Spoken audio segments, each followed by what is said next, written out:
México podría convertirse en el tercer país seguro, después de los acuerdos alcanzados con Estados Unidos para no imponer aranceles a productos mexicanos. No es malo. Sí, malo es no decir abiertamente que eso fue realmente lo que se pactó. Sí, porque entonces si se abre y se dice claramente esto es lo que aceptamos con relación a que no se cayera la economía, ¿sí?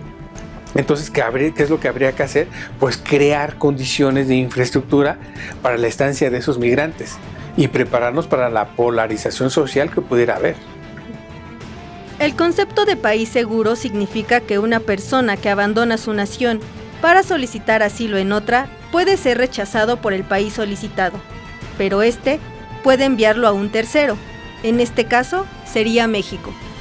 De acuerdo a la Convención de Ginebra, México deberá cumplir con condiciones como ofrecer oportunidades laborales, derecho a la vivienda, seguridad social, servicios médicos, empleo y educación a los migrantes que no sean aceptados en Estados Unidos. Algo muy importante que provocó este éxodo a territorio nacional es la decisión del presidente López Obrador cuando le dice a los migrantes: bienvenidos a México, les vamos a ofrecer empleo, les vamos a dar seguro, les vamos a brindar seguridad, pero también pueden pasar los narcotraficantes.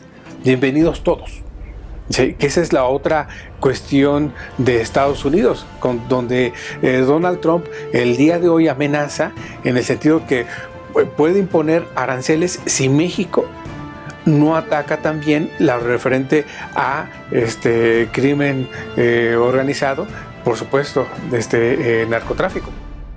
El especialista señala que si México acepta la figura de tercer país, se metería en la política migratoria de Estados Unidos, es decir, poner el escudo en la frontera sur para contener a los migrantes.